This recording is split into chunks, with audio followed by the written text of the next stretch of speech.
Fui no Tororó beber água, não achei. Achei Bela Morena, que hoje vai fazer comigo aqui uma mochila do Suetônio especial que vai envolver tanto história quanto literatura. E hoje estamos aqui sob a bênção dos orixás, começando a mochila do Suetônio. Os orixás.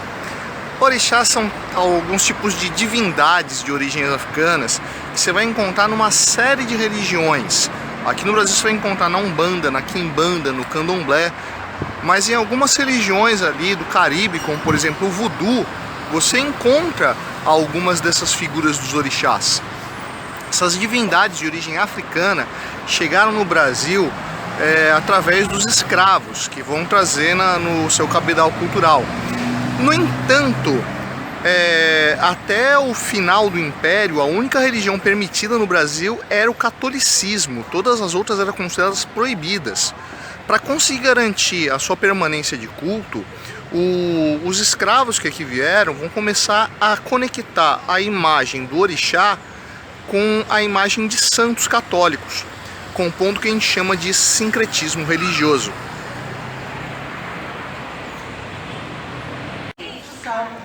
Igreja Senhor do Bonfim, primeira parada.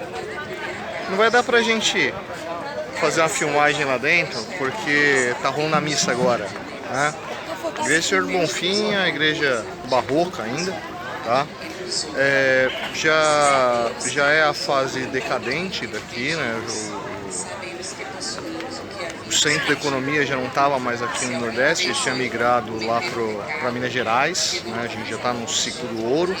Ainda assim, né, pode ver, uma igreja bem bonita, os adornos lá dentro são fantásticos, um lugarzinho que vale a pena conhecer.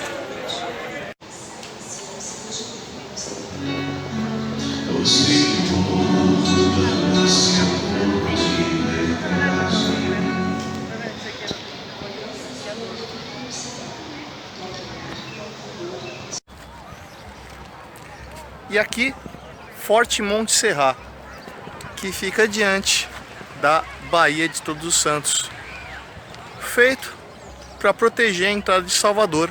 Salvador, primeira capital do país, ainda durante o período da colônia, porta de entrada do país, ainda mais que a riqueza principal aqui não estava exatamente na Bahia, estava em Pernambuco, que era o centro da produção de açúcar. Mas como Recife tem esse nome por causa dos arrecifes de coral e que atrapalhava o porto, um porto que nem esse aqui era muito mais funcional. Bahia, terra de diversos escritores. Dentre eles, a gente começa no século XVIII com o Barroco, que é o Gregório de Matos, o Boca do Inferno, e o padre Antônio Vieira, que não eram baianos na verdade, mas que estiveram aqui na região e fizeram diversas obras falando do cotidiano baiano e de como as pessoas viviam naquela época.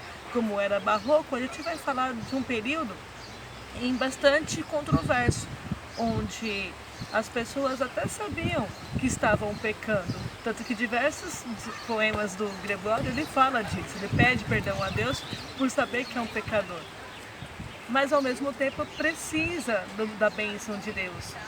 E aí a gente começa a perceber esse sincretismo baiano, porque em seus poemas ele acaba falando bastante dos negros e de suas religiões, mas sempre colocando em voga o poder de Deus, afinal de contas nós estávamos no período barroco. Depois a gente vai ter, dentro do romantismo, o Castro Alves, que a gente vai estar na praça dele daqui a pouco, mostrando um pouco da sua poesia abolicionista. O que é bacana quando nós estivemos na praça é ver o quanto ele declamava em praça pública nos seus poemas e suas ideias. E um grande ícone aqui vai ser justamente Jorge Amado, que vai ter duas fases, né? A fase social e uma fase um pouco mais comercial. Essa fase comercial vai englobar Tieta do Agreste e Gabriela. Mas a primeira fase, que é o grande ícone dos vestibulares, é Capitães de Areia. Depois a gente fala um pouco mais disso.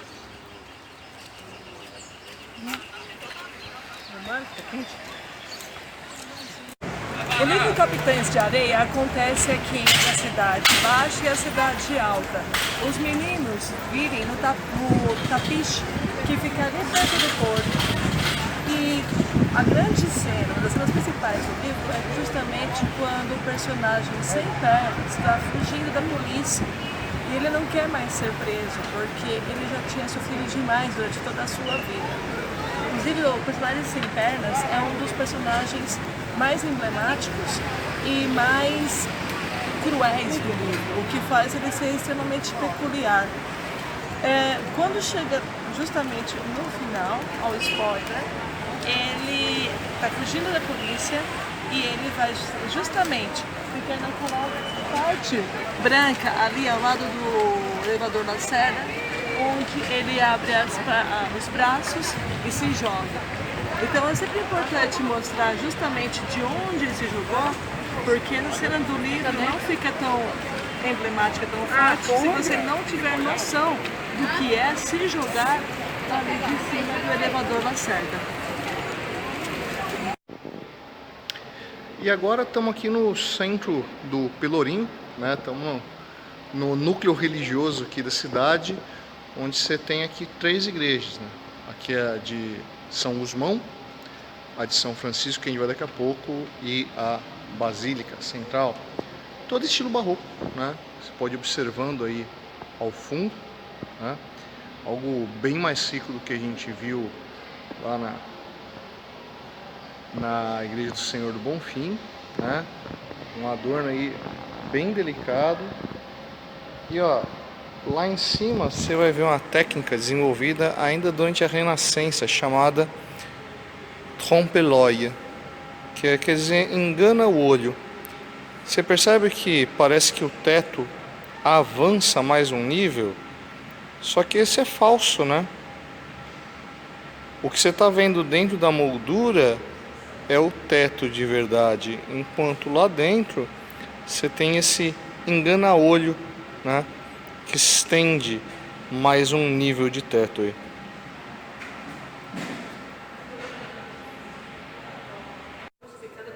Olha que troço legal. Embaixo de mim tem um monte de jazigo. Eu tô aqui na sacristia da igreja de São Gusmão, né? Esses jazigos era algo muito comum ainda durante o período do Barroco, porque as pessoas que contribuíam para a manutenção, para a construção da igreja, podiam ser enterradas aqui dentro. Esse espaço era chamado de Campo Santo. Por um bom tempo o nome igreja e o nome cemitério era o mesmo, eclésia, né? Isso, obviamente, durante ainda a Idade Média, né? Lá pelo século XII, os nomes acabaram se separando. Mas igreja e cemitério acabava sendo a mesma coisa.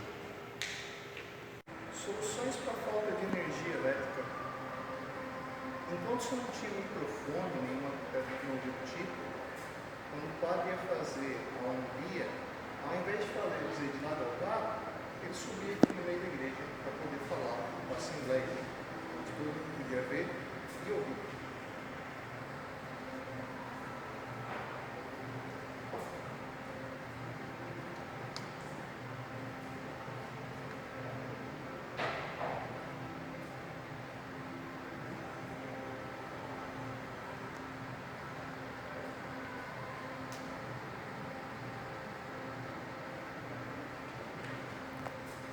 Quando a gente fala de arte barroca, tanto na literatura quanto no movimento artístico, o que a gente percebe é isso.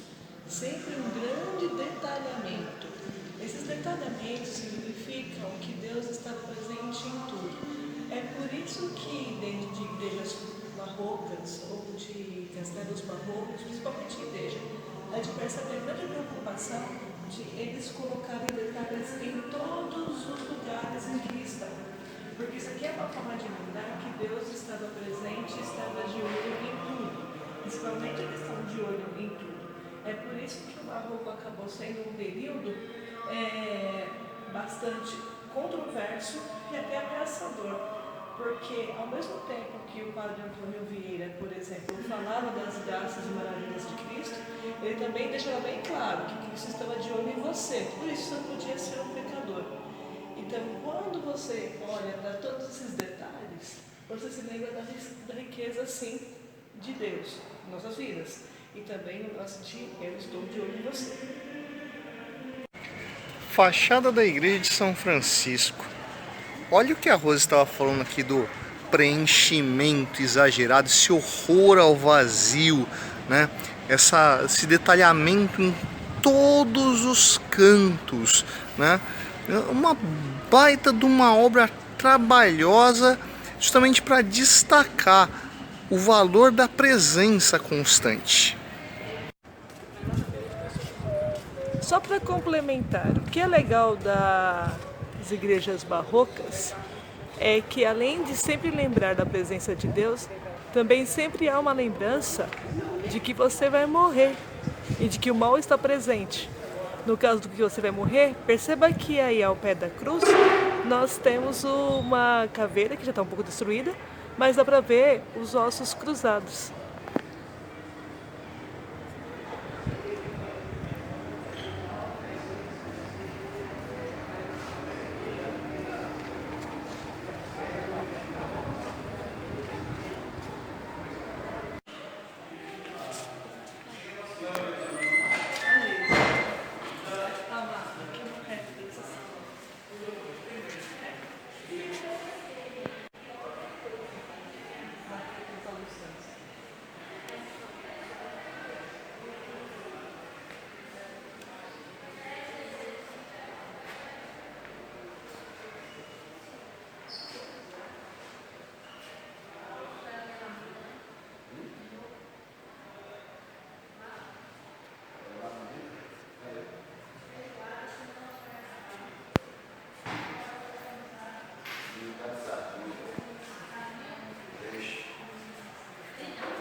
E aqui estamos no claustro da igreja de São Francisco. Um tipo de construção bem legal, porque era o espaço de convívio dos frades que viviam aqui.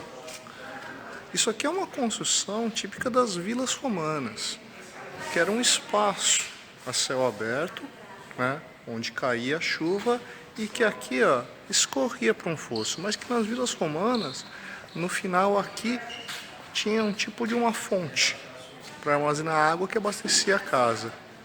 A construção, ela tem umas relações aqui que vão ser neoclássicas, né? Um tipo de arquitetura que busca a imagem de construção romana, ao mesmo tempo que é repleta de azulejaria, que aqui no Brasil a gente chama de azulejo português, que na verdade não é uma criação portuguesa, né? Os portugueses vão trazer isso aí da China, esse tipo de arte da cerâmica branca pintada de azul, que era algo muito típico de lá, que os portugueses vão absorver e vão dar a própria cara para isso, num estilo barroco. E como eu disse, aqui a gente chama de azulejo português, mas que lá em Portugal eles chamam apenas de azulejo. Nesses azulejos aqui estão retratando justamente a Bahia do século XVIII, a Bahia de Gregório de Matos, Boca do Inferno. O autor tinha esse nome justamente porque falava mal de tudo e de todos. Eu havia comentado que eu tinha nascido na Bahia? Não, eu viajei. Ele nasceu sim na Bahia. Ele nasceu aqui e ele foi estudar em Portugal, onde se tornou juiz de órfãos. Em Portugal, ele, dessa crítica assim, do que ele sempre fazia, ele foi expulso e veio exilado, voltou para o Brasil. E aqui ele falava mal de tudo, de todos, principalmente da corte portuguesa e até da mistura que havia aqui entre a consideração pelos negros aqui na Bahia. E ele falou tão mal, né, Boca do Inferno, que ele acabou também novamente sendo exilado para a Ilha dos Açores, né, em Portugal. E lá ele faleceu. Mas grande parte da sua obra, que ele acaba sendo extremamente crítico, ele falava desse ambiente que nós vemos aqui atrás.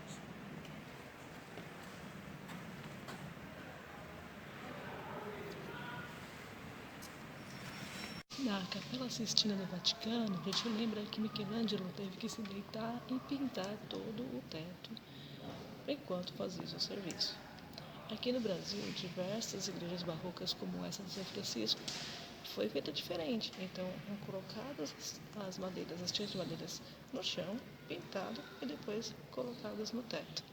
Por isso que nessa igreja, por exemplo, a gente consegue ver a luz do sol atravessando ali o teto, porque ali no caso já tem a ação do tempo batendo nas madeiras.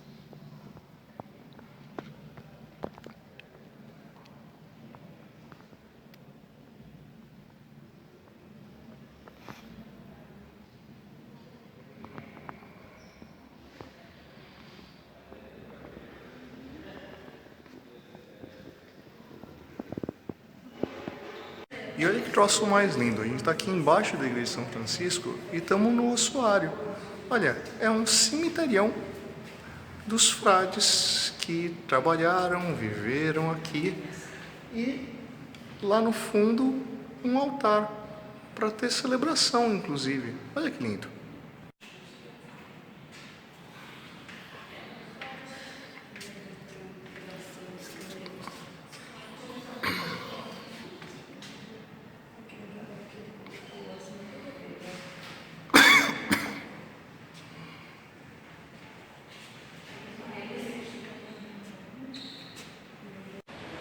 E aqui a gente está na Ordem Primeira de São Francisco.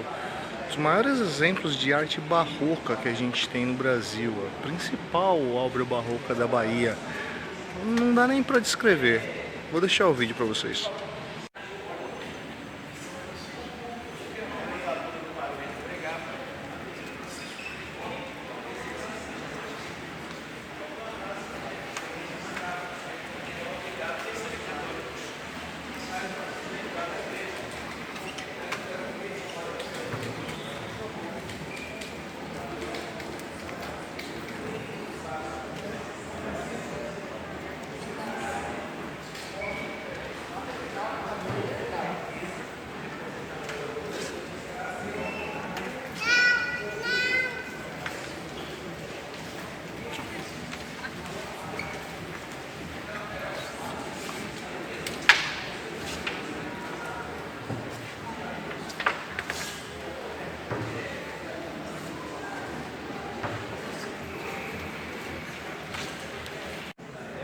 Essas igrejas que são totalmente douradas, como essa da Bahia, têm um revestimento chamado ouro de touro.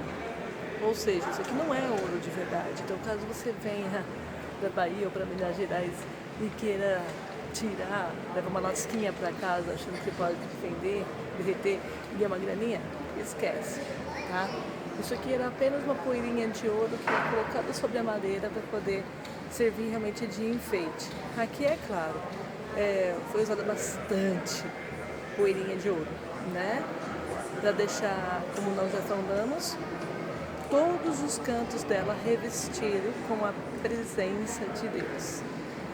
Embora São Francisco tenha sido um santo extremamente humilde, que não buscava a riqueza, no período barroco isso foi passado por cima, porque os caras queriam mostrar que Deus estava em todos os lugares, não poderia colocar Deus de qualquer forma.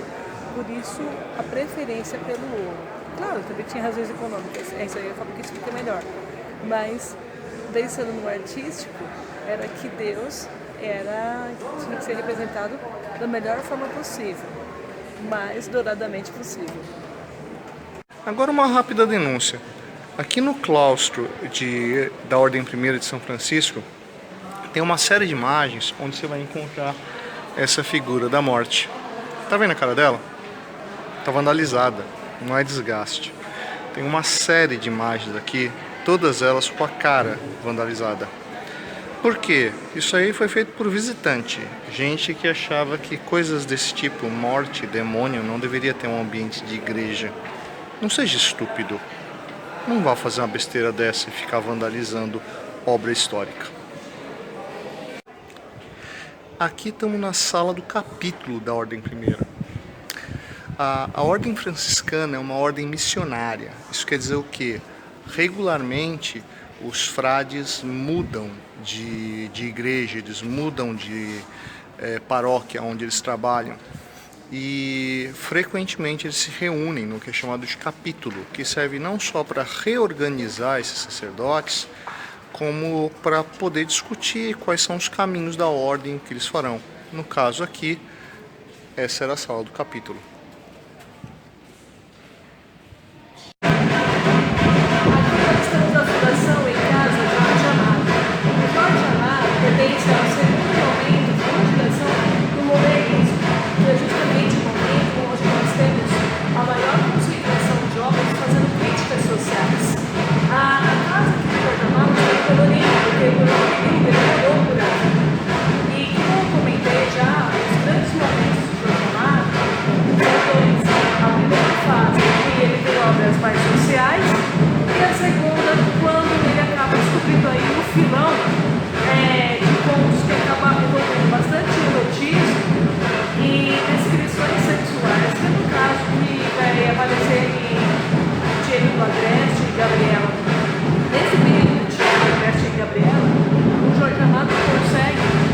Só de literatura.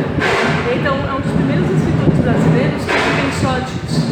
Agora, a primeira fase, que é marcada justamente pela questão social, vai ser bastante interessante, porque Jorge Amado vai ter livros queimados em praça pública, justamente durante o período militar.